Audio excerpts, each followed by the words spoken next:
Hello everyone, सुपथ academy के YouTube channel में आपका स्वागत है। इस वीडियो में हम झारखंड के करंट अफेयर्स को देखेंगे for the month of February 2024। तो शुरू करते हैं पहले बजट से। जो फॉर द फाइनेंशियल ईयर 2024-25 के लिए जो हमारा बजट अलॉकेट किया गया है उसका टोटल वैल्यू है 1,28,900 करोड़ रुपये का जो बजट हमारा अलॉकेट हुआ है। अब ये बजट को अगर देखते हैं तो 1,28,900 करोड़ का जो बजट है ये लास्ट ईयर के बजट से 2023-24 के बजट से 10.7% ज़्यादा है।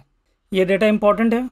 नेक्स्ट बढ़ते हैं। अगर झारखंड का ग्रोथ रेट देखें, झारखंड की इकोनॉमी का अगर ग्रोथ रेट देखते हैं तो कांस्टेंट प्राइस में इसका ग्रोथ रेट है 7.7% और अनुमान किया जा रहा है करंट प्राइसेस में 9.8% से ये ग्रोथ करेगा।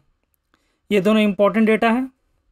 अब बढ़ते हैं, हमारे झारखंड का टारगेट क्या है, इकोनॉमी को कहाँ तक ले जाने का कुछ टारगेट सेट की है गवर्नमेंट। तो फॉर द ईयर 2022-23 22-23 के लिए जो हमारे जीएसडीपी है एट करंट प्राइसेस वो है 3,93,722 करोड़ और ऑलमोस्ट 4 लाख करोड़ का है।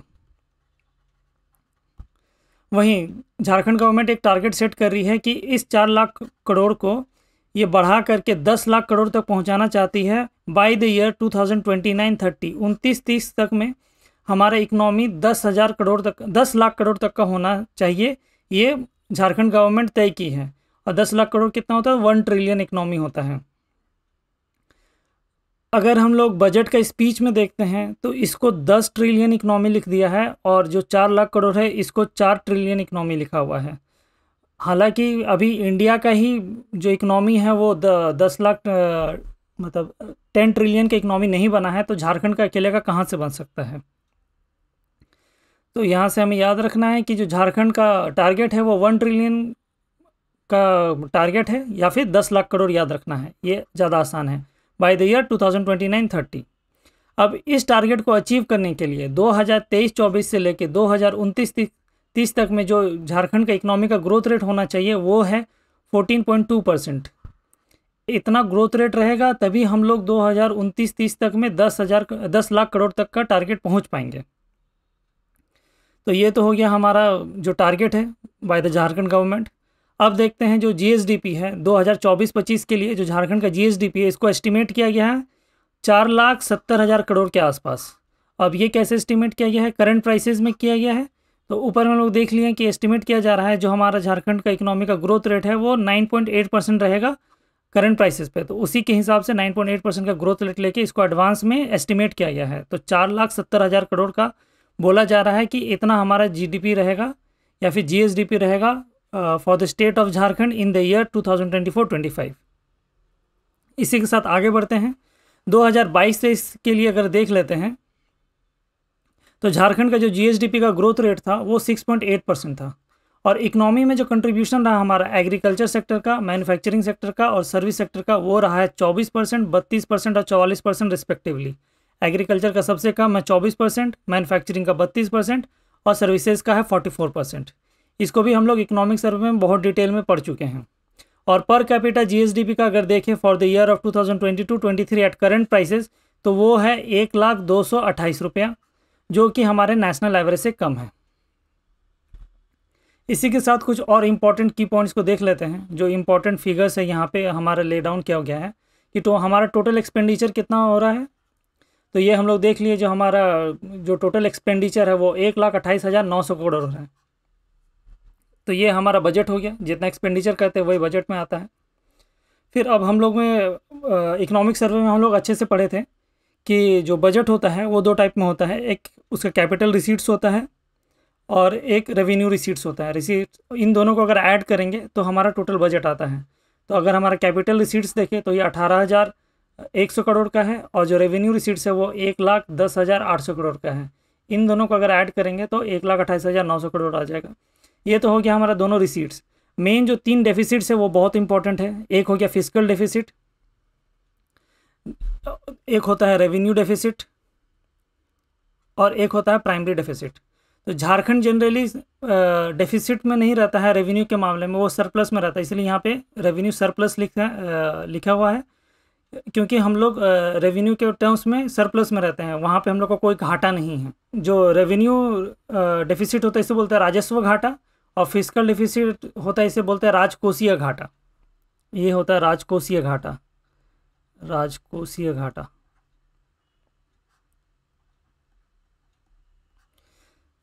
और फिजिकल डेफिसिट हमारा एक लिमिट सेट किया हुआ है कि 3%, एफआरबीएम के द्वारा जो लिमिट सेट किया है वो 3% से नीचे होना चाहिए। तो अब हम लोग देख लेते हैं जो फिजिकल डेफिसिट है झारखंड का फॉर द ईयर 24-25 के लिए जो हमारा बजट किया गया है, तो ये 2.02% है, जो कि एफआरबीएम के लिमिट से कम है। ये अच्छी बात है, तो ये पॉइंट याद रखना है, ये डेटा बहुत इंपॉर्टेंट है। अब रेवेन्यू सरप्लस है, तो ये जीडीपी का कितना परसेंटेज है, तो ये 4% है। हम लोग फिजिकल डेफिसिट देख लिए 2.02% था, हमारा रेवेन्यू जो सरप्लस है वो 4% ज़्यादा है। ये तो जितना ज़्यादा रहे उतना अच्छा है। अब देख लेते हैं प्राइमरी डेफिसिट। प्राइमरी डेफिसिट हमारा 0.52 है। तो ये तीनों डेफिसिट इंपॉर्टेंट है। और as a percentage of GSDP कितना है, ये बहुत ज़्यादा इंपॉर्टेंट हो जाता है। तो ये तीनों पॉइंट हम लोग देख लिए। अब आगे बढ़ते हैं। अब आता है कि जो पैसा हमारा कलेक्ट होगा कहाँ से कलेक्ट होगा, किस किस एरिया से हम पैसा मिलेगा, जो बजट बना लिए उसका कहाँ से पैसा आने वाला है। तो सबसे जो बड़ा शेयर है वो हमारा सेंट्रल टैक्सेस से मिलता है। जो शेयर इन सेंट्रल टैक्सेस है, जो हमारा हिस्सा है सेंट्रल टैक्सेस में, ये है 31.29%। वहीं जो हमारा स्टेट का ओन खुद का टैक्स जो कलेक्ट करते हैं वो 26.53% है। नेक्स्ट देखते हैं जो स्टेट का नॉन टैक्सेस है अपना, वो 14.97% है।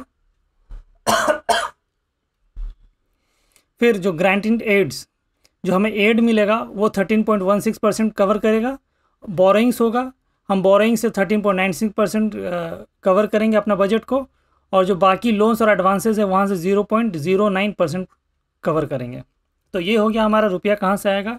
इसमें जनरली पूछा जाता है कि सेंट्रल टैक्सेस में हमारा शेयर कितना है, ये क्वेश्चन हमेशा पूछा जाता है। या फिर स्टेट का अपना ओन टैक्स रेवेन्यू कितना होता है, ये पूछा जा सकता है। या स्टेट का अपना नॉन टैक्स रेवेन्यू कितना है, ये भी। बोरोइंग्स भी पूछा जा सकता है और ग्रांटेड एड्स भी पूछा जा सकता है। तो यहाँ पे ये चारों पांचों पॉइंट्स इंपॉर्टेंट है। नेक्स्ट अब हम लोग देखते हैं जो पैसा हमारा कलेक्ट होगा, सरकार उसको किस किस एरिया में खर्च करेगी। तो रुपीज़ गोज टू, पैसा कहाँ खर्चा होगा। यहाँ पे देखते हैं जो मेजर चंक है, जो सबसे बड़ा हमारा खर्चा होने वाला है इस बजट में, वो है रूरल डेवलपमेंट इंक्लूडिंग पंचायती राज। उसमें 14.35% खर्चा होने वाला है। तो जो प्रेजेंट गवर्नमेंट है वो रूरल झारखंड पे ज़्यादा ध्यान दे रही है, पंचायती राज सिस्टम को ज़्यादा स्ट्रॉन्ग करने के लिए पैसा खर्चा कर रही है। हालांकि अगर करप्शन ना रहे तो हमारा स्टेट बहुत आगे बढ़ेगा। तो ये हो गया हमारा पंचायती राज में सबसे ज़्यादा जो खर्चा हो रहा है वो 14.35% है। नेक्स्ट जो खर्चा हो रहा है वो एजुकेशन के ऊपर है। ये भी बहुत अच्छी बात है कि एजुकेशन को तवज्जो दे रही है सरकार। इसमें जो हमारा शेयर जा रहा है बजट का वो है 11.42% खर्चा हो रहा है इसमें। ये हो गया पहला, ये सेकंड। अब थर्ड नंबर पे देखते हैं वो health and drinking and water पे जा रहा है। ये भी बहुत अच्छी बात है। तो ये मेजर जो टॉप 3 एक्सपेंसेस है वो हम लोग देख लिए। बाकी के एक्सपेंसेस देख सकते हैं। फॉरेस्ट एंड एनवायरनमेंट में 1.06% खर्चा हो रहा है। लोन्स को रीपेमेंट में हम लोग को 7.16% जा रहा है। अर्बन डेवलपमेंट में 5.47% जा रहा है। पुलिस और डिजास्टर मैनेजमेंट में 7.39% खर्चा हो रहा है। वहीं वेलफेयर एंड सोशल वेलफेयर में 8.96% खर्चा हो रहा है। एग्रीकल्चर और अलाइड एक्टिविटीज़ में हमारा 5.31% खर्चा हो रहा है। एनर्जी सेक्टर में 7.28 खर्चा हो रहा है। वहीं रोड एंड ट्रांसपोर्ट में 5.19% खर्चा कर रहे हैं। तो ये हो गया बजट का एक शॉर्ट ओवरव्यू। अब बढ़ते हैं नेक्स्ट टॉपिक की तरफ, जो कि है Champai Soren as a new chief minister of Jharkhand. अब झारखंड में बोला जाता है कि जो हमारे चीफ मिनिस्टर रहते हैं वो जनरली पूरा टर्म अपना कवर नहीं करते, वो फिर से सच होता हुआ दिखाई दिया। हेमंत सोरेन के गिरफ्तारी के बाद चंपाई सोरेन हमारे 12th सीएम के रूप में उभर के आए हैं। हेमंत सोरेन 11 सीएम थे और वो भी अपना टर्म पूरा नहीं किए हैं। अपना पूरा टर्म करने वाले सिर्फ एक ही चीफ मिनिस्टर है, वो है रघुबर दास। और चंपाई सोरेन कौन से नंबर के चीफ मिनिस्टर बने, तो 12th नंबर के चीफ मिनिस्टर बने हैं। और इनको जो ओथ दिलाया गया वो दिलाया गया था by the governor CP Radhakrishnan. ये इंपॉर्टेंट पॉइंट है। और ये एमएलए हैं सरायकेला से। और चंपाई सोरेन का डेट ऑफ बर्थ देख लिए तो 1 नवंबर 1956 का है। अब देखते हैं CM list of Jharkhand. Jharkhand में जो जो सीएम बने उनका पूरा लिस्ट देख लेते हैं। जो सबसे पहले हमारे सीएम बने थे 15 नवंबर 2000 में, जब झारखंड बिहार से कट के अलग हुआ, तो जो हमारे पहले चीफ मिनिस्टर थे वो थे बाबूलाल मरांडी, ये बीजेपी के थे। फिर सेकंड में अर्जुन मुंडा बने, फिर शिबू सोरेन बने। शिबू सोरेन जब पहला टर्म के लिए अपना चीफ मिनिस्टर बने थे, ये बहुत सिर्फ और सिर्फ 10 दिन के लिए बने थे, 10 डेज़ के लिए बने थे। 2 मार्च से लेके 12 मार्च 2005 तक के लिए सिर्फ ये चीफ मिनिस्टर थे। शिबू सोरेन जेएमएम झारखंड मुक्ति मोर्चा से बिलोंग करते हैं, तो ये सबसे कम पीरियड के लिए अगर कोई सीएम सर्व किया है सीएमओ को, तो वो है शिबू सोरेन। ये पॉइंट इंपॉर्टेंट है। नेक्स्ट चौथे नंबर पे अर्जुन मुंडा, फिर 5वें नंबर पे मधु कोड़ा, फिर 6ठे नंबर पे शिबू सोरेन आए थे। उसके बाद झारखंड में 3 बार प्रेसिडेंट रूल लगा है। पहला जो प्रेसिडेंट रूल लगा था वो 19 जनवरी 2009 में लगा था, ये इंपॉर्टेंट पॉइंट है। फिर नेक्स्ट जो प्रेसिडेंट रूल लगा था वो 2010 में लगा था, 1 जून 2010 में। फिर नेक्स्ट जो तीसरा हमारा प्रेसिडेंट रूल लगा था वो 18 जनवरी 2013 को लगा था। ये 3 यहाँ से भी क्वेश्चन पूछे जाते हैं और यहाँ से डेटा इनका डेट भी पूछा जा सकता है। फिर हमारे हेमंत सोरेन कुछ दिन के लिए बने थे मुख्यमंत्री, ये थे हमारे 9th नंबर में बने। फिर रघुवर दास 10वें नंबर पे बने। रघुवर दास एक लौते चीफ मिनिस्टर हैं जो कि अपना पूरा टर्म 5 साल के लिए एज अ चीफ मिनिस्टर रहे हैं, तो ये भी क्वेश्चन पूछा जाता है। नेक्स्ट फिर 11 नंबर पे हेमंत सोरेन बने और ये इनका 31 जनवरी को ये अपना रिज़ाइन करके फिर हेमंत सोरेन के जगह पे चंपाई सोरेन आए हैं, जो कि 12th नंबर पे हैं चीफ मिनिस्टर ऑफ झारखंड। अब देखते हैं कब तक ये रहते हैं। अभी कल्पना सोरेन भी बहुत ज़्यादा सुर्खियों में हैं, सब न्यूज़ से अपडेटेड रहेंगे लेटेस्ट जानकारी के लिए। तो ये तो हो गया चीफ मिनिस्टर ऑफ झारखंड। अब बढ़ते हैं नेक्स्ट टॉपिक की तरफ, जो है लिम्फेटिक फाइलेरिसिस, जिसको हम लोग इन जनरल टर्म्स फाइलेरिया बोलते हैं। फाइलेरिया को और एक कॉमन टर्म में एलिफेंटाइसिस बोलते हैं, हाथी पाँव, जो नॉर्मली लोग बोलते हैं ये हाथी पाँव। ये एक नेग्लेक्टेड ट्रॉपिकल डिजीज़ है और ये फैलता है by filarial parasites. Important point यहाँ पे है कि जो फाइलेरिया है ये पैरासाइट द्वारा फैलता है और इसको फैलाते हैं, जो पैरासाइट जो फैलाते हैं ये थ्रू मॉस्किटोस फैलते हैं। अगर किसी को मॉस्किटो काट लेता है जो कि फाइलेरिया वाला पैरासाइट से इन्फेक्टेड है, तो उस इंसान को भी फाइलेरिया हो जाता है। तो ये इंपॉर्टेंट पॉइंट है यहाँ से देखने के लिए कि ये पैरासाइट्स के थ्रू फैलता है और इसे फैलाने के लिए मॉस्किटोज इन्वॉल्व रहते हैं। और जो फाइलेरिया है ये इंडिया में एक मेजर सीरियस हेल्थ प्रॉब्लम है। इसमें अगर देखें तो इंडिया में टोटल 345 डिस्ट्रिक्ट्स ऐसे हैं जो कि फाइलेरिया वहाँ पे एंडेमिक है। और ये जो 345 एंडेमिक डिस्ट्रिक्ट्स हैं ये 20 स्टेट्स के अंडर आते हैं, 20 स्टेट्स और यूनियन टेरिटरीज के अंडर आते हैं। अब देखते हैं कि जो ये न्यूज़ में अभी क्यों रहा है और झारखंड के पॉइंट ऑफ व्यू से क्यों इम्पोर्टेंट रहा है, क्योंकि यूनियन मिनिस्टर ने एक कैंपेन को लॉन्च किया है जिसका नाम है मास ड्रग एडमिनिस्ट्रेशन, MDA। अब इस MDA को जो कवर करता है, इसमें 75% ऑफ जो MDA डिस्ट्रिक्ट्स है वो 5 स्टेट्स जिसमें बिहार, झारखंड, यूपी, उड़ीसा और तेलंगाना आता है। तो ये झारखंड को कवर करता है, इसीलिए झारखंड के पॉइंट ऑफ व्यू से बहुत ज़्यादा इम्पोर्टेंट है। अब फाइलेरिया का देख लेते हैं। इसको हाथी पाँव भी कहते हैं और ये WHO का जो पैम्पलेट है बाय WHO इसको रिलीज़ की है। इसमें डिजीज़ को देख लेते हैं, इन्फेक्शन कैसे होता है, जो पैरासाइट से होता है जो कि स्प्रेड होता है थ्रू मॉस्किटोज। अब इसमें जो नॉर्मल वेसल्स रहता है वो इस टाइप से दिखाई देता है। अब जब फाइलेरिया से इन्फेक्टेड होता है ये डायलेट होकर इस तरह से बढ़ जाता है। अब पूरा वर्ल्ड में अगर देखें तो 856 मिलियन पर्सन्स है जो फाइलेरिया के रिस्क में आते हैं। इसका एलिमिनेशन को देख लेते हैं। ये वेक्टर कंट्रोल किया जा सकता है और भी मतलब लार्ज स्केल ट्रीटमेंट से भी ये ठीक हो सकता है। इसी एलिमिनेशन प्रोसेस को अभी as a drive all over India चलाया जा रहा है। और अगर ऑल ओवर द वर्ल्ड देखें तो लिम्फेटिक फाइलेरिया जो इससे इन्फेक्टेड लोग हैं तो 10 कंट्रीज़ इससे अफेक्ट होते हैं, टोटल 10 कंट्रीज़। आगे बढ़ते हैं। इसी के साथ अब आते हैं पलामू पाइपलाइन प्रोजेक्ट। तो झारखंड के नए CM चंपाई सोरेन ने इसका फाउंडेशन स्टोन, इसका जो नींव रखा है और पलामू पाइपलाइन प्रोजेक्ट को शुरू किया है।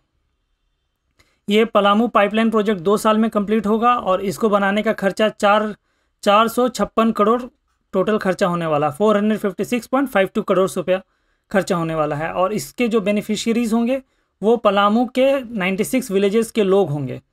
वहाँ के जो फार्मर्स हैं वो लोग बहुत ज़्यादा बेनिफिट करेंगे।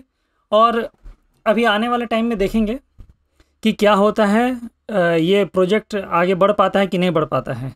और इसको इम्प्लीमेंट करके क्या किया जाएगा, तो इरिगेशन के लिए हमारा अंडरग्राउंड पाइप्स दिया जाएगा और जितने भी छोटे छोटे डैम्स है, चेक डैम्स है, हमारे पॉन्ड्स है, अहर्स, यहाँ पे ये पॉइंट भी इंपॉर्टेंट है। अहर्स का मतलब अर्दन डैम्स, मिट्टी के जो डैम्स बनाए जाते हैं उसको अहर्स कहा जाता है झारखंड में। या फिर बड़े डैम जो भी हो गए उनके तक पाइपलाइंस के थ्रू पानी पहुंचाया जाएगा 3 रिवर से।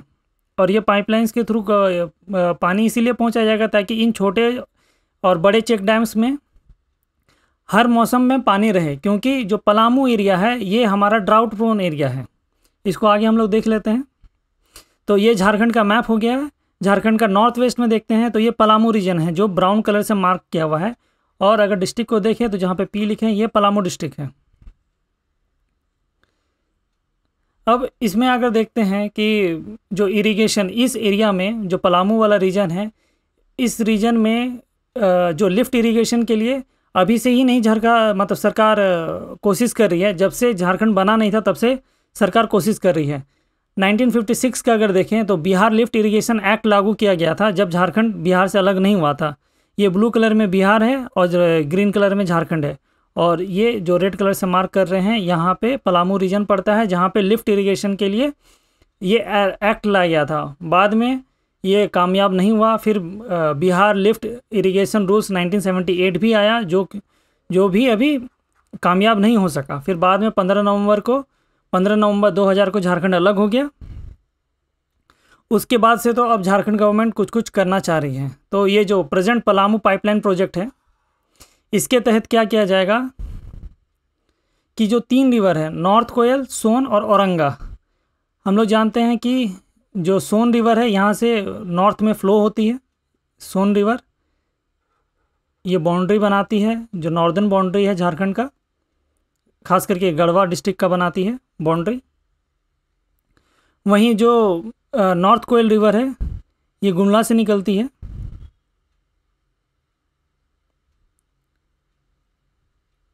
और जाके सोन में मिलती है।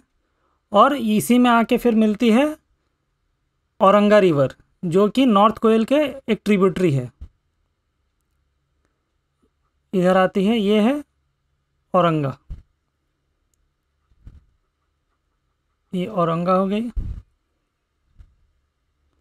ये नॉर्थ कोयल। तो इन तीनों से पानी लेके फीड किया जाएगा अलग अलग छोटे छोटे डैम्स में। अब इसका मैप अगर हम लोग और डिटेल में देख लेते हैं कि कौन कौन सा एरिया को कवर करेगा, तो ये हमारा ब्लॉक मैप हो गया पलामू डिस्ट्रिक्ट का। इसमें हम लोग देखते हैं चैनपुर, मेदिनीनगर, सतबरवा, विश्रामपुर, छतरपुर, हुसैनाबाद, हैदरनगर और मोहम्मदगंज, जो ये इतने सारे ब्लॉक्स हैं इनको कवर करेगी। तो जनरली जितने ये सारे ब्लॉक्स इसको देखते हैं, ये रहा हमारा जो नॉर्थ कोयल है, ये नॉर्थ कोयल रिवर है ये वाला। ये हमारा औरंगा आता है, यहाँ से रिवर औरंगा। और ये नॉर्थ कोयल यहाँ से जा रही है और यहाँ से जो बाउंड्री बनाता है ये है सोन, ये सोन। ऊपर में ये बिहार हो गया। अब इन्हीं में देखते हैं जैसे कि चैनपुर है, ये रहा चैनपुर। फिर मेदिनीनगर है, ये तो डाल्टनगंज, यही मेदिनीनगर है। फिर सतबरवा, सतबरवा भी बगल में ही है। फिर विश्रामपुर, फिर हुसैनाबाद, हैदरनगर, मोहम्मदगंज।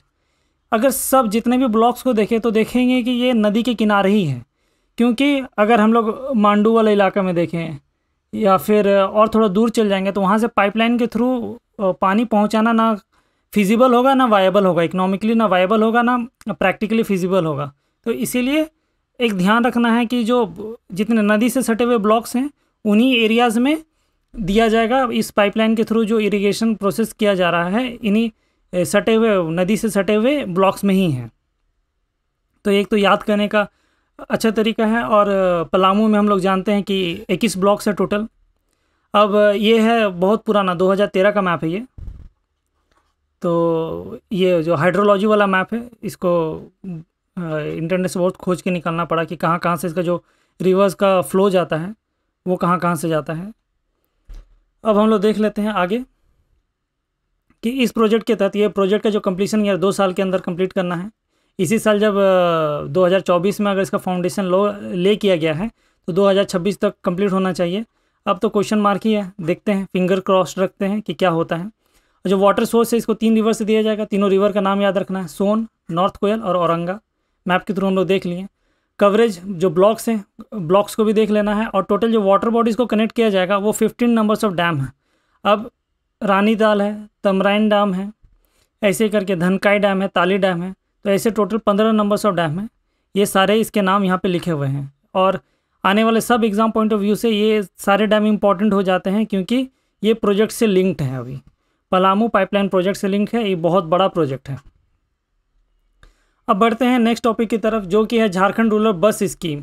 तो झारखंड जो रूरल बस स्कीम चलाई है उसका नाम है मुख्यमंत्री ग्राम गाड़ी योजना।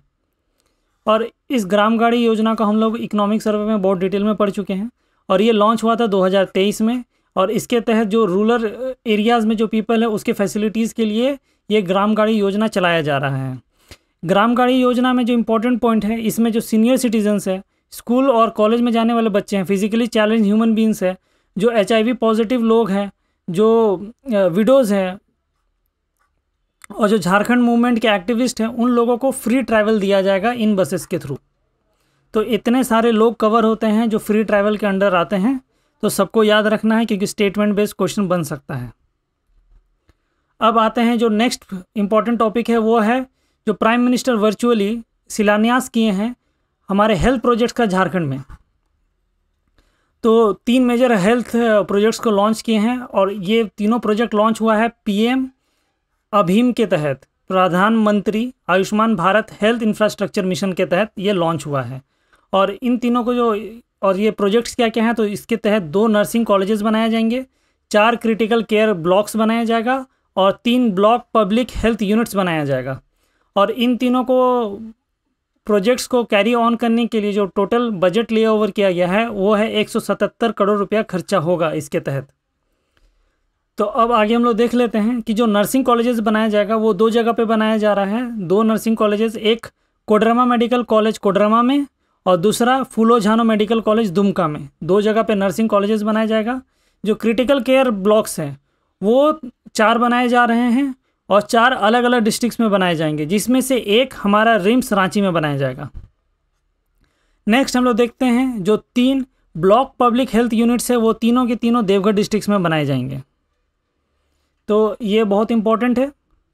अब बढ़ते हैं नेक्स्ट टॉपिक की तरफ, और ये हमारा शायद लास्ट टॉपिक है फरवरी मंथ के लिए। जो प्रेसिडेंट हमारे द्रौपदी मुर्मू है वो 4 दिन का विजिट के लिए आई थी झारखंड और उड़ीसा में। अब वहाँ पे आके जो PVTG वाले ग्रुप मेंबर्स हैं उनसे मिली थी, जो उनके रिप्रेजेंटेटिव्स हैं उनसे मिले थी। तो अब यहाँ से जो हमारे एग्जाम पॉइंट ऑफ व्यू से जो क्वेश्चन अराइज होता है कि PVTGs क्या है, तो पर्टिकुलरली वनरेबल ट्राइबल ग्रुप्स है। ये ट्राइबल ग्रुप्स के अंडर आते हैं जो कि ज़्यादा इकोनॉमिकली और सोशली बैकवर्ड हैं। तो इनके अपलिफ्टमेंट के लिए सरकार ज़्यादा प्रयास करती है। तो अब हम लोग ऑल ओवर इंडिया अगर देखें तो टोटल नंबर ऑफ PVTGs है 75, जिसमें जो मैक्सिमम नंबर ऑफ PVTGs आते हैं वो उड़ीसा में आते हैं, 13 नंबर है उड़ीसा में। 13 ग्रुप्स है PVTGs के। इसके बाद आते हैं आंध्र प्रदेश में 12 PVTGs हैं। वहीं अगर झारखंड का देखें तो झारखंड में 8 PVTG ग्रुप्स हैं और इनके नाम है असुर, बिरहोर, कोरवा, बिरजिया, सौरिया पहाड़िया, माल पहाड़िया, परहिया और सवर। और इसका परसेंटेज क्या क्या है ये आप लोग हमें कमेंट में लिखिए। इसमें सबसे ज़्यादा परसेंटेज है शायद माल पहाड़िया का, और इसका पॉपुलेशन परसेंटेज झारखंड में कितना है ये हमें कमेंट में लिखिए। ठीक है, फिर नेक्स्ट वीडियो में फिर से मिलेंगे, तब तक के लिए जोहार, थैंक यू।